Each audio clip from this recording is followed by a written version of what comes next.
It's Sunday morning on CBS, and here again is Tracy Smith. Shake It Off was a #1 hit for Taylor Swift back in 2014, but she's hardly resting on her laurels. Her hot new album is just one of the things we talked about when we visited her home in Nashville for our Sunday profile. I don't wanna look at anything else now that I saw you. You might say this is Taylor Swift's happy place, at the piano in her Nashville home. There have been so many songs I've written at this piano. Been sleeping so long in a 20-year dark. And it's off in the middle of the night? It's usually in the middle of the night. Or if I'm trying to get to sleep and I can't, and then I get an idea, and I'm like, well, I'm not tired anyway. And then kind of wander over here. This is kind of a rare sight, not just because we were there, Haven't serenaded someone in a while. Hope you know that. but because for the moment, she was actually sitting still. I promise that you'll never find another like me. And there never really has been another like Taylor Swift. After only 13 years in the business, she's become a musical force of nature with an armload of #1 hits, more Grammy Awards than the Rolling Stones, and according to Forbes, the distinction of being the highest paid celebrity on the planet. By any measure, she's an amazing young woman, but there were times, she says, that being young and a woman worked against her. You're always going to have people going, did she write all her own songs? Talking about your personal life, talking about your dating life. There's a different vocabulary for men and women in the music industry, right? Give me an example. Okay, a man does something, it's strategic. A woman does the same thing, it's calculated. A man is allowed to react, a woman can only overreact. I know that I'm a handful, baby. And it seems her usual reaction is to get to work. The kind of guy the ladies Taylor Swift writes or co-writes all of her songs. What's more, her music videos are all her vision, promise that nobody's gonna from the pastel wonderland in Me to the giant dollhouse in her latest video, Lover. We could leave the Christmas lights up till January. Lover is also the title track of her critically acclaimed new studio album, her 7th. Be this close forever and ever. Take me out. She wrote the song on her piano at home and polished it up in the studio. This is her video, taken on her cell phone. Lover. And action! And once she recorded the music, Taylor and her cats went to Hollywood to make the music video. And she invited us along to watch. Okay, so when I come onto one of these sets, my heart is racing. I'm so excited. Yeah. It's so cool. Definitely. You? Absolutely. And action! There's a love story here. And like a lot of Taylor's work, it's an echo of her real life. Born in Reading, Pennsylvania, Taylor Swift discovered her love for music as a toddler. She set her sights on a career in country music, and eventually her parents and younger brother moved to Nashville to help her do it. My brother's a real bro for doing that, Yeah, they all upended their lives. for sure. It worked out well. Yeah, I buy him lots of presents. Someday I'll be The rest reads like a fantasy. Taylor Swift became a country music phenomenon. And in the last few years, a pop icon. But the superstar is, by her own admission, as emotionally fragile as any other 20-something. I'm still someone who is the first to apologize when I'm wrong. And I think I'm better at standing up for myself when I've been wronged. So that's something that I think also comes with growing up. Which brings us to Scooter Braun. Yeah.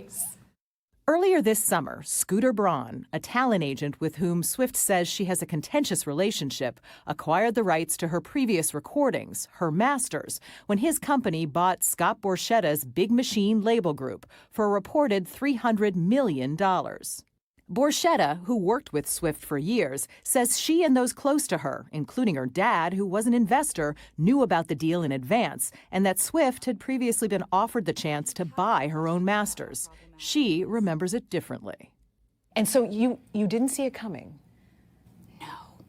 So how did you find out? I found out when it was online, like when it hit the news. Nobody in your inner circle Nobody knew. And you didn't smell it? No. I knew he would sell my music. I knew he would do that. I couldn't believe who he sold it to, because we've had endless conversations about Scooter Braun, and he has 300 million reasons to conveniently forget those conversations. Now, could you re-record? Oh, yeah. Might you do that? Oh, yeah. That's a plan? Yeah, absolutely. Scooter Braun may not agree with her side of the story, but he did reach out to Swift in a tweet last week, calling her new album brilliant. Oh my God, okay, I'm gonna do it, I guess. It's clear that she wants to control her music. If anybody is watching this, thank you so much. In fact, when it's time to release one of her new songs, she does it personally, talking to her fans live on Instagram.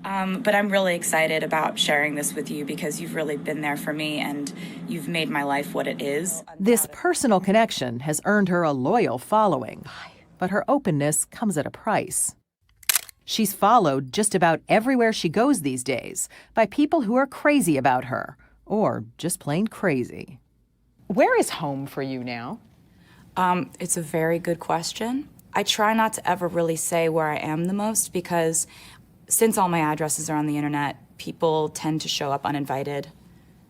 Like, you know, dudes that think we have an imaginary marriage. You mentioned that you keep wound dressing with you? Yeah, I've had a lot of stalkers show up to the house armed. So we have to think that way. And she's come under attack in other ways. You need only glance at the tabloids to see some very well-publicized feuds, and she often hits back at her haters through her music. But you're coming at my friends like a missile. For instance, in You Need to Calm Down, she calls out anti-gay protesters and online trolls.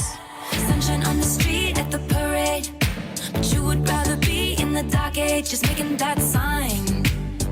Must have taken all night. I'm curious because I feel like almost every album you have a song where you address the haters. At least one song, sometimes more than one song. I probably do have that habit. I imagine that I might have that habit, yeah. Why is that? Why sing to the haters? Well, when they stop coming for me, I will stop singing to them. You know, people go on and on about, like, you have to forgive and forget to move past something. No, you don't. You don't have to forgive and you don't have to forget to move on. You can move on without any of those things happening. You just become indifferent and then you move on. Do you believe in forgiveness? Yes, absolutely. Like, for people that are important in your life who have added, you know, who have enriched your life and made it better, and also there's been some struggle and some bad stuff too. But I think that, you know, if something's toxic and it's only ever really been that, what are you gonna do? Just move on. Just move on. It's fine. In doctor's office lighting, I didn't tell you I was scared. Taylor Swift's music is always personal, sometimes intensely so. There's one song on the album called Soon You'll Get Better that I can't even really hear, I can't even listen to it. Soon you'll get better. She won't talk specifically about her inspiration, but it comes at a time when her mother, Andrea, who was battling cancer, suffered a relapse. It's really interesting because I don't think I have written a song quite like that before. And it's just sort of like, it's just a tough one. I can imagine, but I can also tell you, having listened to it, that it's universal. It's just not something that we deal with until we have to, until we see it, until we experience it, until someone close to us is going through something like that. And so writing about it was really emotional, and I'm just gonna stop talking about it now. Understandable. Oh yeah, feel the temperature? It's warm, it's fine. She's a lot more comfortable here, where she can plunge into her work. This glass tank will become a symbolic fishbowl in the music video. I very oftentimes remark that my life is like a fishbowl, And that like, if I were to like fall in love, somebody's choosing to be in that fishbowl with me. To jump into the fishbowl To jump into the fishbowl with me and live in that world just with me, and it's not as depressing as it sounds, I promise. It's just a figurative. It's just symbolic. Talk about fishbowls. She's been dating British actor Joe Alwyn for 3 years. Seems he's up for a swim. Couldn't you just computer generate this and not jump in? I don't know. Couldn't we have done this on the... Well, yeah, we'll never know. All right. We could let our friends crash in the living room. At the moment, Taylor Swift is, well, fully immersed in today. Beyond that, she says she doesn't know and doesn't want to. Do you think about, what am I going to do in 20, 30 years? No, because that puts me into what I call like a panic spiral. Like, I cannot do that. I've never been able to do that. Why? It just freaks me out. When I zoom out too far, I freak out. Do I know where I'm gonna be or even wanna be in 20 years? Absolutely not. Like, not taking a single day for granted. So how far ahead do you look? 6 months? That's about Just it. because I have to plan shows and stuff. But I don't know what I'll do after this album. And I think that's great. It's actually, I tell myself, like, it's actually really ungrateful to just assume that you have 20 years. Like, be stoked that you have today.